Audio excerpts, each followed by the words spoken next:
여러분은 지금까지 살아오시면서 여러분들이 소중하게 생각하는 물건을 잃어버렸다가 다시 찾은 그 기쁨의 경험이 있으십니까?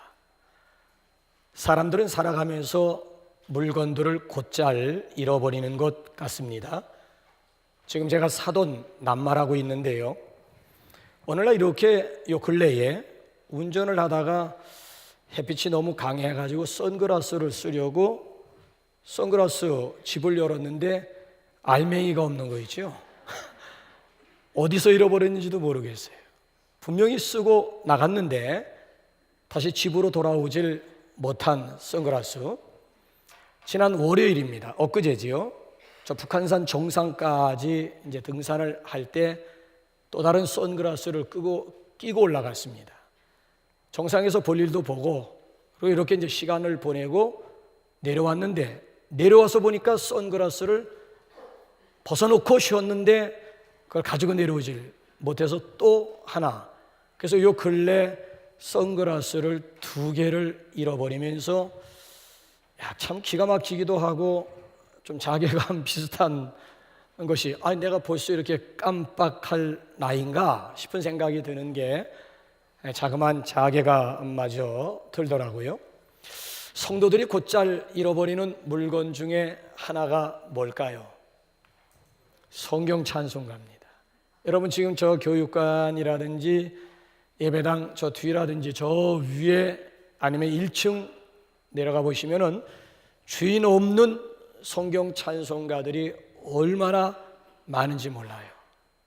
성도들이 성경 찬송가 잃어버린지도 모르고 지금 믿음 생활하고 있는 분들이 상당히 많이 있습니다. 캐나다 어느 공항에는 1년만 해도 승객들이 잃어버리고 간 분실물만 약 5만 8천여 건이 된다고 합니다. 그래서 그 공항에서는 손님들이 잃어버린 물건을 잘 찾아갈 수 있도록 컴퓨터의 항목별로 자료화해 두었다고 합니다. 그래서 1년에 찾아가는 물건이 평균 2만 4천여 건이나 된다고 합니다. 대체적으로 보면 생활에 필요한 물건들입니다. 가령 공항에서 잃어버린 물건들이라면 여권이라든지 아니면 안경이라든지 아니면 뭐 수첩이라든지 지갑이라든지 뭐 우산 이런 등등이라고 그래요. 그런데 여러분 미국에서는 가장 많이 잃어버리는 것 가운데 으뜸되는 것이 뭔 줄 아십니까? 개라고 합니다. 그래서 개나 앵무새를 찾아주는 분에게는 몇천 불씩 사례금을 드리겠노라고 하는 이런 광고가 뜨기도 하고요. 심지어 이런 이색 광고까지 떴었습니다. 40세 된 노처녀 잃어버렸다고 하는 이런 광고까지도 별걸 다 잊어버리죠. 자, 우리가 함께 읽은 이 누가복음 15장에 보게 되면 무언가를 잃어버렸다가 다시 찾은 세 사람을 우리에게 지금 소개하고 있는 내용이 누가복음 전체 내용입니다. 자, 어떤 목자가 양 100마리 가운데 한 마리를 잃어버려서 애쓰고 힘쓰는 가운데 다시 찾았다라고 하는 얘기고요. 또 어떤 여자가 10드라크마 중에서 1드라크마를 잃어버렸다가 쓸고 뒤지고 해서 결국 그 잃어버린 1드라크마를 찾았다라고 하는 얘기고요. 그 다음에 마지막 부분으로 넘어가 보게 되면 어느 아버지가 둘째 아들을 잃어버렸는데 동구 밖에서 서성거리면서 결국 그 잃어버린 아들을 다시 되찾았다라고 하는 이런 내용이에요. 여러분 이분들의 이 기쁨을 여러분 이해하실 수가 있겠어요? 목자의 기쁨이라든지 어느 여인이라든지 아니면 늙은 아버지의 이 기쁨, 다시 찾았을 때의 그 기쁨을 이해하실 수가 있겠습니까? 자, 본문 말씀을 우리 예수님께서 들려주시게 된 동기가 있고 특별한 배경이 있습니다. 우리 한번 1절, 2절 다시 한번 확인 한번 해보시겠습니다. 시작. 모든 세리와 죄인들이 말씀을 들으러 가까이 나오니 바리새인과 서기관들이 수군거려 이르되 이 사람이 죄인을 영접하고 음식을 같이 먹는다 하더라. 자, 한번 보세요. 모든 세리와 죄인들이 하나님의 말씀을 들으러 가까이 나왔으면 일반적으로 어떻게 우리가 반응을 해야 됩니까? 쌍수 들고 환영해야지요. 누가 뭐라고 해도 쌍수 들고 환영해 줘야지요. 그런데 글쎄 세리와 여기 지금 바리새인들과 서기관들이 환영은커녕 오히려 수군거리기 시작을 했고 더 나가서 비방했다는 거예요. 저 예수가 모든 세리와 죄인들과 함께 음식을 먹는다 하면서 비방하기 시작을 했다는 거예요. 여러분, 여기 나와 있는 바리새인과 서기관들이 어떤 사람인가 하면은 누구보다도 하나님을 잘 믿는 사람이라고 만인으로부터 인정받은 사람이에요. 또 스스로도 우리처럼 하나님 잘 믿는 사람 있으면 한번 나와보라고 해. 스스로 자처하는 거예요. 믿음 있는 척하면서 우리보다 하나님을 더 열정적으로 사랑하고 하나님을 믿는 사람이 있으면 한번 나와 보라고 해. 다른 사람들만 하나님을 잘 믿는 사람이라고 인정해 줄 뿐만 아니라 그들 스스로도 그렇게 자처하는 사람들이에요. 근데 이 사람들이 지금 하나님의 말씀을 들으러 가까이 나오는 사람들을 환영해 주었다라고 하는 얘기가 아니라 오늘 여기 본문 말씀을 보게 되면 수군거리면서 빈정거렸다니까요. 저 예수가 죄인들과 함께 먹고 마시는도다 하면서 빈정거렸다라고 하는 얘기예요. 그러니까 여러분, 십자가에 원수가 따로 없어요.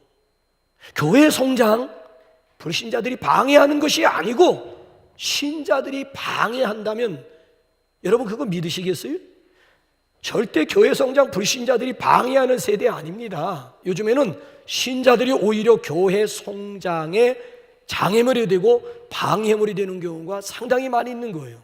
그러니까 여기 나와 있는 이 바리새인과 서기관들은 예수님이 도대체 이 세상에 왜 오셨는지를 전혀 모르는 거예요. 여러분들은 아세요? 왜 예수님이 이 세상에 오셨는지 여러분들은 아십니까? 자, 우리 모르는 분들을 위해서 한번 누가복음 19장 10절 한번 확인 한번 시켜드릴까요? 시작. 인자가 온 곳은 잃어버린 자를 찾아 구원하려 함이니라. 예수님이 이 세상에 오신 목적이 뭐예요? 잃어버린 사람들을 찾기 위해서, 그들을 구원하기 위해서 예수님께서 세상에 오셨다. 이 사실을 가르쳐주기 위해서 누가복음 15장 말씀을 보게 되면 잃은 양의 비유가 나오고 잃은 드라크마의 비유가 나오고 잃은 아들의 비유가 우리에게 소개되고 있습니다. 세 가지 스토리는 똑같습니다. 전반부와 후반부로 나누는데 전반부의 내용들은 세 가지 다 잃은 것들을 찾기 위해서 애쓰는 모습이 소개가 되고요. 후반기는 잃은 것을 찾았을 때 그 기쁨을 노래하고 있는, 그 기쁨을 표현하고 있는 그런 내용이에요. 더 나아가서 오늘 본문 말씀은 저와 여러분들이 그 하나님의 기쁨에 동참해 주기를 간절히 기대하며 소원하고 있는 그런 내용이에요. 자, 왜 우리가 잃어버린 양을 찾아 나서야 될까요? 네 가지 이유를 말씀드릴까요? 첫째는 양이라고 하는 놈은 방향 감각이 전혀 없는 짐승이기 때문에 그렇습니다. 여러분, 개나 고양이 같은 놈들은 아무리 멀리 갔다 놔도 용케 제 집 찾아옵니다. 아니 글쎄 부산에서 대구로 이사 갔는데 글쎄 대구에서 부산 옛집을 찾아간 개가 있어가지고 신문에 난 적이 있다니까요. 사람도 대구에서 부산까지 제대로 찾아가지는 못했는데 어떻게 처음 그렇게 부산에서 대구까지 이사를 왔는데 이놈의 개가 어떻게 옛날 집을 찾아갈 수가 있단 말입니까? 근데 양이라고 하는 놈은 5m, 10m 앞을 내다볼 워낙 시력이 나쁘다 보니까 5m, 10m 앞을 분간할 수가, 그냥 목자가 없이는 전혀 길을 찾을 수 없는 짐승이 이게 양이라고 하는 놈이에요. 근데 기가 막힌 것은 성경은 우리 인간을 양으로 비유해. 너희는 양과 자, 우리 한번 이사야 우리 한번 53장 6절 한번 읽어보실까요? 시작. 우리는 다 양 같아서 그렇게 행하여 각기 제 길로 갔거늘 여호와께서는 우리 모두의 죄악을 그에게, 우리는 마치 뭐와 같다는 거예요? 양처럼 길을 잃고 헤매는 양과 같은 우리를 위해서 예수님께서 목자가 되어 이 세상에 오셔서 우리를 찾아주었다라고 하는 얘기예요. 그러니까 우리 인간은 스스로 본향을 찾아갈 수가 없습니다. 우리가 나온 천국 본향을 스스로는 찾아갈 길이 없기 때문에 예수님께서 그 본향 가는 길이 되어주시고 우리를 인도하는 목자가 되어주시기 위해서 예수님께서 세상에 오셨다는 거예요. 그러니까 양은 이게 방향 감각이 전혀 없는 놈이에요. 그런가 하면 이 양은 두 번째로 자구책이 전혀 없는 짐승입니다. 다른 여타의 모든 짐승들은 다 자기가 자기 몸을 보호할 수 있는 무기들이 있습니다. 여러분, 악어라고 하는 놈은 이 턱뼈가 얼마나, 이 이빨이나 턱뼈가 그리고 꼬리에 그 힘이 얼마나 강한 줄 아십니까? 호랑이나 사자 같은 놈들은 사나운 발톱이 있고 이빨이 공격용 무기가 있지 않습니까? 뱀이라고 하는 놈은 독을 가지고 있지 않습니까? 독수리라고 하는 놈은 부리가 있는가 하면 그렇잖아요? 그 발톱이라고 하는 것이 탁 낚아채기만 하면 독수리 발에서 아무도 빼앗을 자가 없을 정도로. 그런가 하면 또 연약한 짐승의 대명사인 사슴과 노루 같은 놈들은 뭐가 있어요? 스피드가 있잖아요. 어느 짐승보다도 빨리 도망갈 수 있는 스피드를 가지고 있잖아요. 아니, 카멜레온이라고 하는 놈은 자기 몸을 보호할 수 있는 보호색을, 아니 잎에서는 잎의색을 내고 모래에서는 모래색을 내가지고 자기 몸을 스스로 보호할 수 있는 방어용 무기가 있다는. 아니, 그러면 스핑커스 같은 놈들은 결정적인 순간이 뭐예요? 방구를 껴가지고 가스를 분사해가지고 순간적으로 그 위기를 그러니까 여타의 모든 짐승들은 다 자기가 자기 몸을 보호할 수 있는 무기들이 있다는 거예요.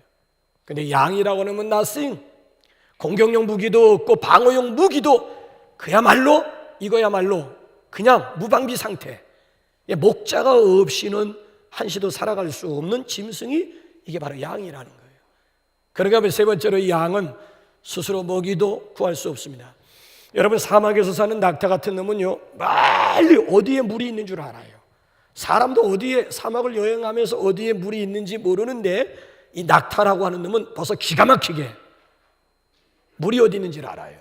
기린이라고 하는, 지난번에 1월 달에 아프리카 갔을 때 차를 타고 가는데 기린 3마리가 저쪽에 보이더라고요. 잠깐 차를 세우라고 그래가지고 내가 가까이 가지고 사진을 이렇게 인증샷을 했는데 한 가지 참 보면서 제가 기가 막힌 게, 이 기린이라고 하는 놈은 목이 굉장히 길잖아요. 평상시 목보다 먹이를 먹을 때 목이 더 깁니다. 그 높은 가지에 있는 거 목을 쭉 끌어올려가지고 그 높은 나무 가지에 있는 열매를 따먹고 그 잎사귀를 뜯어먹. 야, 난 기린의 목이 그렇게 기른지는 이번에 처음 경험을 했다니까요. 독수리는요, 멀리 있는 그잖아요, 먹잇감을 봐요. 이 눈이 얼마나 좋은지 독수리 눈 가지고 멀리 있는 먹잇감을 발견하고 쏜살같이 스피드로 승부를 거는 놈이 이게 바로 독수리라고 하는 거예요. 근데 양은 낯생이라니까. 스스로 먹이를 구할 수 없는 놈이 이게 양이라는 거야. 목자가 먹을거리를 줘야 되고 먹을거리 있는 곳으로 인도해야만 겨우 살 수 있는. 더군다나 이 양이라고 하는 짐승은 전혀 면역성이 없는 놈이에요. 그래서 목자가 조금만 관심을 들쓰게 되면 금방 병 걸려가지고 죽을 수밖에 없는 놈이 이게 특별히 짐승 중에서도 양이 가지고 있는 특징이라고 하는 거예요. 그래서 스스로 먹이를 구할 수 없기 때문에 목자가 부득이고 양을 찾아 나서야 되고요. 마지막 4번째 이유가 있다면 오늘도 우리는 누군가에게 빚을 지고 있습니다. 여러분들은 어떻게 해서 이 자리에 나오시게 되었습니까? 누가 여러분들을 전도하셨어요? 목사님, 저는 자진해서 나왔는데요. 누가 나를 전도한 게 아니라 내 스스로 자진해서 나왔습니다. 아니요. 여러분들이 오늘 자진하려고 자진해서 결단을 내리기까지는 누군가 생고구마였던 여러분들을 시도 때도 없이 찔러대신 분들이 있어요. 분명히 있습니다.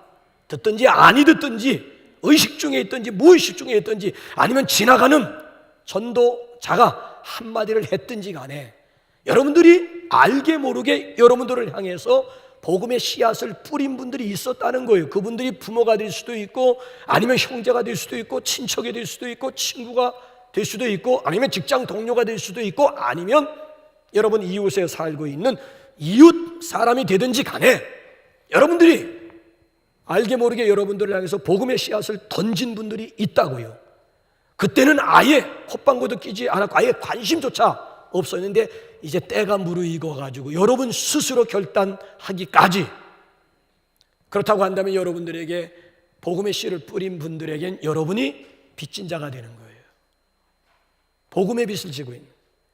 그러니까 우리 한국인의 정서상 빚 지고는 못 삽니다. 이 빚을 갚고야 밤에 두 다리 쭉 뻗고 잠을 잘 수가 있는 것이지, 빚을 안고 있는 한 밤에 잠을 잘 때마다 쇳덩어리가 가슴을 누르는 것 같은 그런 상태에서 자유할 수 없다라고 하는 얘기죠. 자, 그렇다고 한다면 어떻게 이 복음의 빚을 갚을 수 있다고 생각하십니까? 한 가지밖에 없습니다. 필드로 나가는 것 외에는, 전도 현장으로 나가는 것 외에는, 사람을 만나러 가는 길 외에는 이 복음의 빚을 갚을 다른 방법이 없습니다. 그럼 어떻게 잃어버린 양을 우리가 다시, 첫 번째 대지는 why, 두 번째 대지는 그럼 어떻게 잃어버린 양을 우리가 다시 찾을 수가 있을까? 네 가지 있는데, 하나가 뭔가 하면 관심과 사랑에서부터 출발을 하게 됩니다. 자, 우리 한번 4절 다시 한번 읽어볼까요? 시작. 너희 중에 어떤 사람이 양 100마리가 있는데 그 중에 하나를 잃으면 99마리를 들에 두고 그 잃은 것을 찾아내기까지 찾아다니지 아니하겠느냐? 오늘 여기 본문 말씀을 보면 보세요. 양 100마리 가운데 잃은 양 한 마리에 관심이 집중되고 있는 거예요. 여기 모든 관심은 잃어버린 양 한 마리에 있는 거예요. 들에 있는 99마리를 들에다 그냥 두고 잃어버린 양 한 마리를 찾아 나섰다라고 하는 그런 내용이잖아요. 이게 이해가 되세요? 계산이 빠른 여러분들 생각 가운데 이게 이해가 되시냐고요. 아니, 세상에 호구도 이런 호구 목자가 어디 있고, 또라이도, 아니 세상에 이런 또라이 목자가 어디 있단 말이에요. 99마리가 더 소중하지, 어째서 잃어버리는 한 마리가 더 소중하다는 얘기예요. 이게 계산에 철저하게 길들여진 우리 시각으로 이 본문 말씀을 이해하려고 해도 이해할 수가 없다니까. 들에다가 지금 99마리를 그대로 내버려 두고 어디서 잃어버리는지도 모르는 그 한 마리를 찾아 나서는 이 멍청한 목자가 세상에 어디에 있단 말이에요. 그럼에도 불구하고 여기 본문 말씀을 보면 들에다가 99마리를 두고 그리고 기어이 잃어버린 한 마리의 양을 찾기 위해서 길을 떠났다는 거예요. 혹시 여러분 오래전에 스티븐 스필버그 감독이 만든 라이언 일병 구하기라고 하는 그 영화 보신 분들 있어요? 라이언 일병 구하기. 여러분 그거 아카데미상 노미네이트 11개 부분과 글로브 2개 부분을 휩쓸었던 영화입니다. 라이언 일병 구하기. 그 제목 자체에서 뭘 느낄 수가 있어요? 휴머니즘이에요. 휴머니즘. 휴머니즘을 느낄 수가 있는 거예요. 문자 그대로 적진에 갇혀있는 라이언 일병 한 명을 구하기 위해서 밀러 데이가 자기 부하 7명을 데리고 목숨을 걸고 적진을 향해 들어간다는 내용이에요. 특수 작전에 임무를 띈 이 병사들 마음속에는 의구심을 떨쳐버릴 수가 없는 거예요. 무슨 갈등인가 하면은, 아니 라이언이라고 하는 놈이 어떤 놈인데, 더군다나 1등병, 아니 1등병 한 명의 생명을 구하기 위해서 8명의, 아니 그 한 명의 생명이 우리 8명의 생명보다 더 가치가 있단 말인가? 이게 지금 8명이 지금 동일하게 겪고 있는 명령, 군대는 명령이기 때문에 명령, 작전 특수 명령이 떨어져서 들어가긴 들어가지만 구하러 들어가는 8명 마음속이 편치 않다니까요. 한 명의 생명과 8명의 생명, 8명의 생명보다도 한 명의 생명의 가치가 더 크단 말인가. 나는 그 영화를 3시간 가까이 보면서 무슨 생각을 했는가 하면, 역시 목사이기 때문에 누가복음 15장 1절에서 7절 말씀이 딱 떠오르더라고요. 아니 8명의 생명을 담보로 해서 한 그런 구출 작전이나 99마리의 양의 생명을 담보로 하고 잃어버린 양을 한 마리 찾기 위해서 길을 떠나는 목자랑 뭐가 달라요? 근데 여기에는 본문 말씀에는 중요한 메시지가 있는 거예요. 여러분들이 알지 못하는 메시지가, 숨겨진 메시지가 뭔 줄 아십니까? 교회의 1차적인 관심이 어디에 있느냐라고 하는 질문이거든요. 교회의 1차적인 관심이 우리 바뀌냐 우리 아니냐를 지금 묻고 있는 겁니다. 교회의 1차적인 관심을 얘기하는 거예요. 교회의 1차적인 관심이 우리 밖에 있을 때에 교회가 교회 될 수 있음을 우리에게 말씀하고 있는 거예요. 쉽게 말씀드리면 한 생명을 천하보다 귀하게 여기는 이런 분위기, 이런 의식 있어야 주님의 교회로서의 존재 가치가 있고 존재 의미가 있다라고 하는 얘기입니다. 만약에 한 생명을 천하보다 귀하게 여기지 않는 이런 분위기라고 한다면 교회 존재 의미는, 교회 존재 가치는 이미 사라지게 되었다는 거예요. 그러니까 우리끼리 매주마다 모여가지고 나 구원받았네, 너 구원받았네, 우리 구원받았네, 할렐루야 짝짝짝 하면서 박수치면서 돌아간다라고 하는 것, 이건 한계가 있다라고 하는 거예요. 이게 궁극적인 목적은 아니다. 우리끼리만의 잔치라고 하는 것은 이건 궁극적인 교회 존재의 목적이 아니라고 하는 거, 이거 지금 얘기하고 있는 거예요. 그러니까 여러분들의 관심이 지금 어디에 있느냐는 거예요. 우리 밖에 있느냐 아니면 우리 안에 갇혀 있느냐, 이거 지금 묻고 있는 거예요. 지금 본문 말씀이 흔히 우리가 쉽게 지나칠 수 있는 본문 가운데 놓쳐서는 안 되는 핵심이 여기에 있는 거예요. 여러분, 사람은요 관심을 어디에 두냐에 따라 생각이 달라지고 우리의 삶의 자세가 완전히 달라질 수가 있는 거예요. 잃어버린 영혼, 잃어버린 양에게 관심이 있는 사람들은요 모든 사건, 모든 일, 모든 관계를 다 전도의 기회로 삼으려고 하는 거예요. 아니 정말 그렇다니까요. 왜 내가 전도 못하느냐?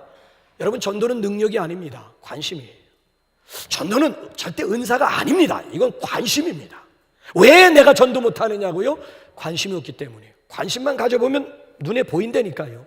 아니, 하나님께서 그런 사람들 붙여준다니까. 왜? 내 관심이 지금 잃어버린 양에게 있는데요, 하나님께서 붙여주시고 하나님께서 전에 보이지 않던, 그러니까 모든 관계, 모든 사람들이 다 전도의 대상으로, 눈엔 뭐만 보인다고 관심을 가지고 있으면 생각도 달라지고 나의 자세도 달라진다니까요. 얼마든지 잃어버린 양 관심만 있으면, 사랑만 있으면 찾을 수 있고요. 또 한 가지, 두 번째는 어떻게 우리가 잃어버린 양을 찾을 수가 있느냐? 손에 각오해야 됩니다. 자, 오늘 여기 본문 말씀해 보게 되면 목자가 무슨 손해를 각오하고 있습니까? 위험을 감수하고 있는 거예요. 자, 잃어버린 양을 찾기 위해서 길을 떠나고, 그렇잖아요?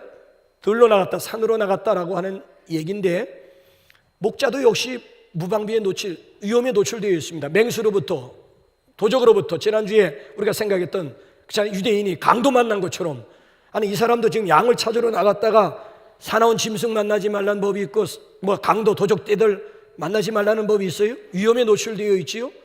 또 한 가지, 시간을 허비해야만 됩니다. 언제 찾는다는 보장도 없잖아요. 지금 잃어버린 양 어디 가서 언제 찾는다는 약속이 있어요? 보장이 있어요? 없습니다. 그러니까 이게 며칠이 걸리는지 아니면 몇 달이 걸리는지는 아무도 장담할 수 없는 상황이에요. 그러니까 시간을 부득이 내 금쪽 같은 시간을 허비를 해야 된다는 얘기예요. 더군다나 지금 들에다가 지금 99마리 양을 지금 두고 나왔잖아요. 99마리 지금 생명을 지금 담보하고 있잖아요. 자, 오늘 본문 말씀에서는 들이라고 얘기했습니다만은 똑같은 본문이 마태복음 18장에 보면 들이 아니고 산이라니까. 들에다가 양을 99마리를 놔뒀다는 얘기가 아니라 산에다가 99마리 양을 놔뒀다는 거야. 짐승들이 우글거리는. 그러니까 이 목자의 생각은 뭐예요? 잃으면 잃겠다는 거예요. 잃으면 잃으리이다. 그러면서도 기어이 잃어버린 양 한 마리를 찾겠다는 거예요.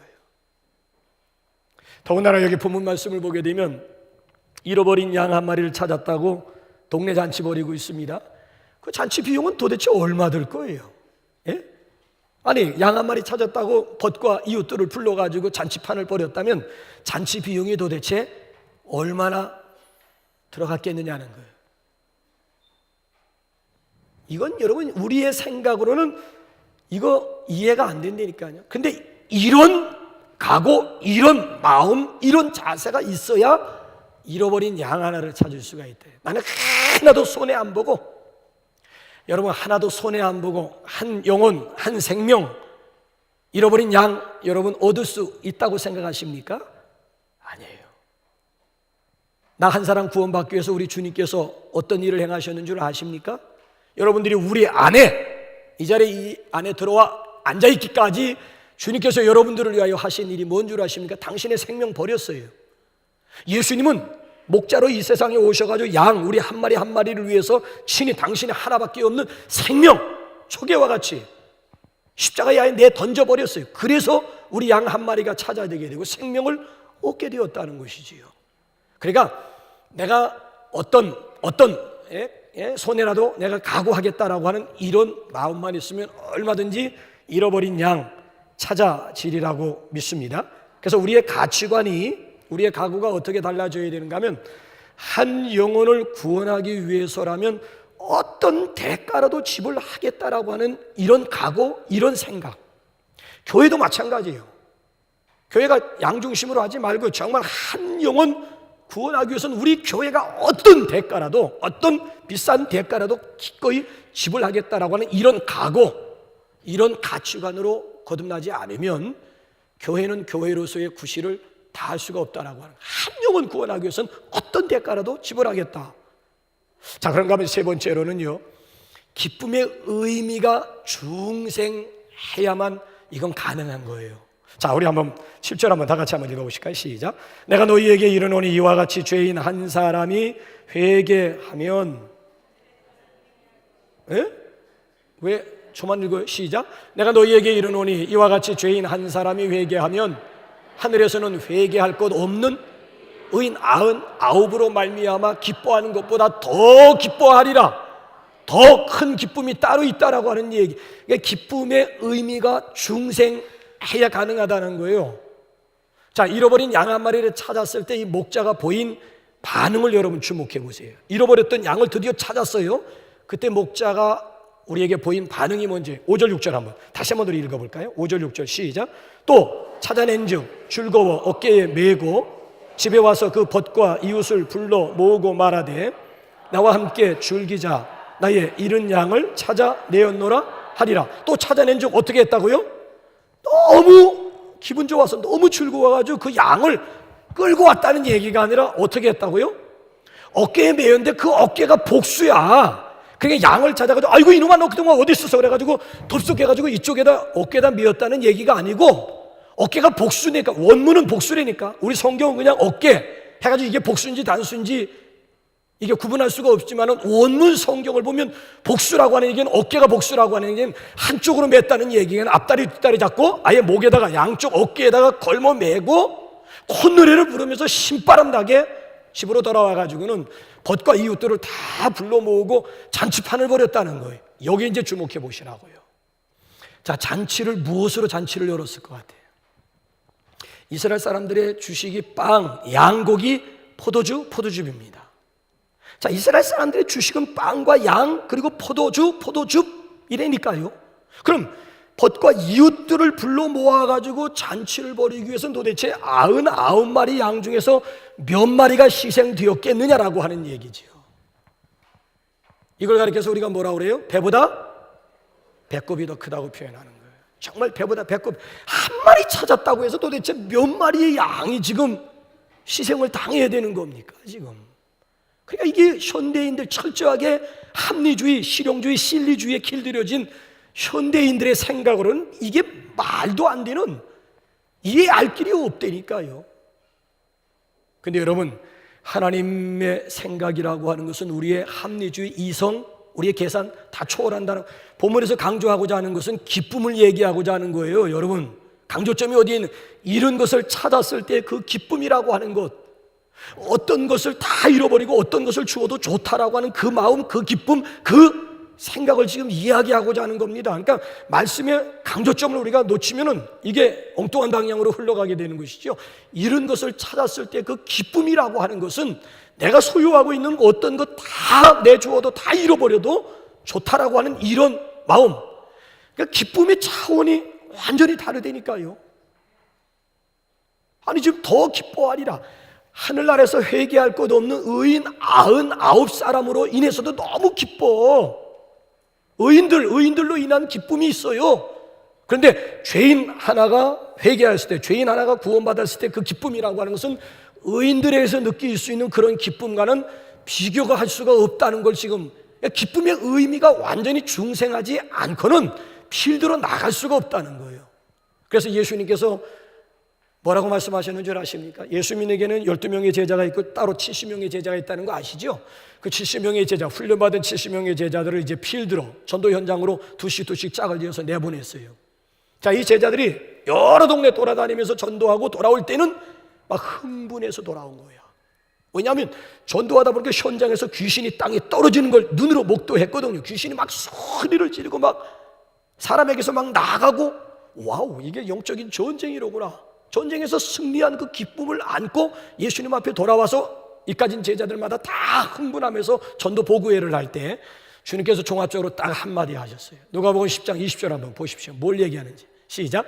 그러나 귀신들이 너희에게 항복하는 것으로 기뻐하지 말고 너희 이름이 하늘에 기록된 것으로 기뻐. 하늘의 기쁨, 땅의 기쁨이 아니라니까. 귀신이 땅에 떨어지는 것으로 그거 보고 지금 제자들은 기뻐했는데, 이제는 땅의 기쁨을 얘기하는 게 아니라 주님은 하늘의 기쁨, 제자들에게, 흥분하고 있는 제자들에게 하늘의 기쁨, 하늘의 기쁨을 소개하고 있는, 땅의 기쁨으로 만족하지 말고 이제는 좀 하늘의 기쁨을 좀 소유해라. 하늘의 기쁨, 하늘에서 누릴 기쁨을 좀 생각하라는 거예요. 아니 또 차원을 달리해서 똑같은 맥락인데 뭘 약속하는지 한번 구약으로 가서 한번 다니엘서 12장 3절 한번 보세요. 시작. 주에 있는 자는 궁창의 빛과 같이 빛날 것이요 많은 사람을 옳은 대로 돌아오게 한 자는 별과 같이 영원토록. 하늘의 스타가 따로 있다는 거예요. 하늘의 스타가 별처럼 그 나라에서 영원히 빛나게 될 하늘의 스타가 따로 있다는 거예요. 누구예요? 많은 사람은 옳은데, 진리 가운데, 생명 가운데, 복음 가운데로 인도한 사람이 하늘나라의 주인공이요 하늘나라의 스타일 것을 분명히 구약 성경에도 우리에게, 예수님도 하늘의 기쁨을 얘기하고 있는 거예요. 그래, 여러분 이 말씀을 한번 가만히 한번 보라고요. 그러니까 하늘나라 시상대를 생각할 줄 아는 사람들, 특별히 종말에 가서 마지막 때 하나님 앞에서 당당하게 자랑거리, 전도의 열매 외에는 하나님 앞에 마지막 하나님 앞에 서서 자랑거리가 없음을 아는 믿는 성도들만이 오늘도 누가 뭐라고 하건 말건 필드를 향해서 이런 양을 찾아서 스스로 나갈 수가 있다는 얘기예요. 그러니까 진정한 기쁨이라고 하는 것은 물질적인 데 있는 것도 아니고 세상적인 데 있는 게 아니라는 거예요. 땅에 있는 것이 아니라는 거예요. 진정한 기쁨이라고 하는 것은 하늘의 기쁨이고, 진정한 기쁨이라고 하는 것은 생명 얻는 데서 오는 기쁨이라고 하는 것은 물질 몇 푼 얻었다고 헤헤거리면서 좋아하는 그런 기쁨과는 차원이, 기쁨의 의미가 이게 중생하지 않고는 아무리 등 떠밀어도 절대 현장에 나갈 사람들이 아니라는 거예요. 더군다나 여러분, 여기서 기쁨이라고 하는 것은요 현세가 아니잖아요. 이건 내세적인 거고 미래적인 것임을 분명히 말씀하고 있잖아요. 내세의 기쁨이 따로 있음을 우리에게 분명하게 말씀해주고 있지 않습니까? 그래서 아하, 잃어버린 양을 찾았을 때 그 기쁨이 도대체 어떤 기쁨이기에 이 세상 땅에 있는 기쁨과는 비교할 수 없다고 저렇게 열변을 토하는가?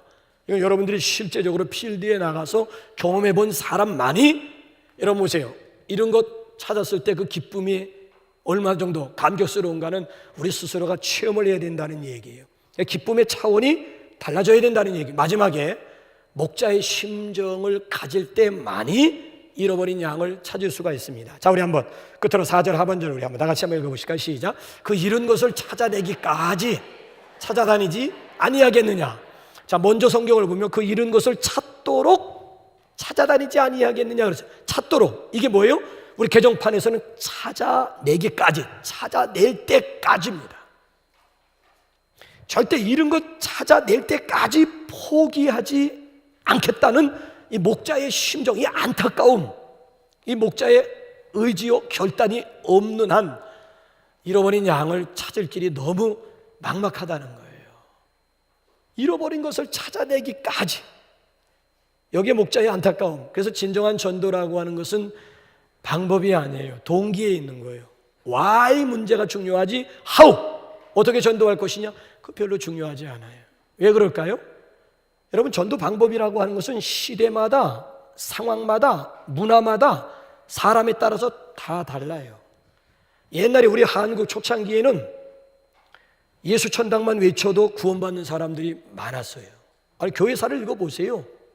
최건동 목사님 같은 경우에는 전도 훈련 받지 못한 분이에요. 그냥 나가서 무대포로 무식하게 예수천당 불신지옥 이것만 외쳐도 그게 하늘의 음성이 돼가지고 그 말 듣고 예수 믿는 사람들이 얼마나 많았는지, 그만큼 사람들의 마음이 순수할 때가 있었다는 거예요.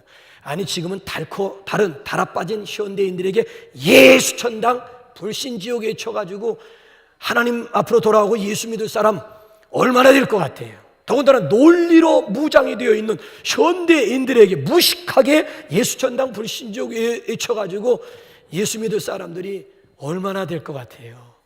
어림도 없습니다. 논리로 무장한 사람들은 그래서 논리로 접근을 해야만 그 논리를 무너뜨리고, 그렇잖아요, 틈새 시장 가운데 복음이 전파될 수가 있는 것이지, 논리로 무장된 사람들에게 무식하게도 어림도 없대. 그러니까 시대마다 사람에 따라서 문화마다 대상에 따라서 다 전도 방법이, 그냥 전도 방법 어떤 목사님 저는 어떻게 전도할지 방법 괜찮아요. 가슴만 있으면 된다니까. 중심, 동기, 자세가 중요하다니까. 내가 당신을 포기하지 않겠다는 찾기까지, 내가 당신이 돌아올 때까지 내가 절대 포기하지 않겠다는 이 마음, 목자의 이 안타까운 마음 하나만 있으면 방법은 하나님께서 주십니다. 그 사람에 맞는 방법 하나님께서 주신다니까요.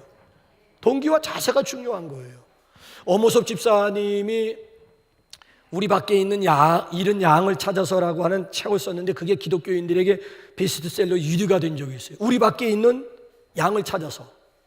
근데 그 집사님 그 책을 읽어봤더니 그 집사님이 무슨 간증을 하는가 하면, 어떻게 해서 책을 쓰게 되었는가 하면은, 한 사람을 전도하기 위해서 1000번 기도했고 100번 만났대요. 한 사람을 잃어버린 한 영혼 찾기 위해서, 그분을 위해서 1000번을 기도했고 100번 찾아갔다는 거예요. 100번의 만남이 이루어졌다는 거예요. 아니 10번 찍어서 안 넘어가는 나무 있어요? 10번 찍어서? 예? 그런데 100번을 찍었는데 100번을 우리는 한두 번 접근하다 저쪽에서 쌩 하게 되면은 확 돌아서 포기하지요? 아니요. 포기만 하지 않으면 100번 찍어서 안 넘어가는 나무가 있겠느냐고요. 아무리 무딘 칼이라 할지라도 100번을 찍었는데 100번 찍어서 안 넘어갈 사람, 아무리 강팍한 사람이라 할지라도 100번까지 찍었는데 그거 안 넘어가겠어요? 우리 너무 지금 쉽게, 우리에게는 목자의 마음이 없고 안타까움이 없기 때문에 너무 쉽게 포기하는. 만약에 내 정말 애지중지하는 물건을 잃어버렸다, 양을 잃어버렸다, 어떻게 쉽게 그거 포기할 수가 있겠느냐는 거지. 오늘도 사회적으로요, 내로라 성공한 사람들의 공통점은 포기하지 않은 사람들이에요. 누가 전도 잘할 수 있어요? 역시 포기하지 않는, 끝까지 인내를 가진 사람이 결국 하늘의 기쁨의 주인공이 되더라고 하는 얘기죠. 오늘 본문에 나와 있는 목자의 기쁨이나 그때 가서 누리게 될 기쁨의 주인공들이 되시기 바랍니다. 과거 여러분 한 분 한 분이 하나님 앞으로 돌아왔을 때 하늘의 기쁨이 되었듯이, 이제는 여러분들로 말미암아 또 다른 잃어버린 영혼 하나가 찾아질 때 그 기쁨을 우리 하나님 앞에 올려드릴 수 있기를 주님의 이름으로 축원합니다. 우리 이 시간 우리 솔리스트 우리 찬양 들으면서 준비한 예물 하나님 앞에 봉헌하도록 하겠습니다. 우리 3부 예배 때에 우리 서준호 우리 솔리스트 나와서 특별히 우리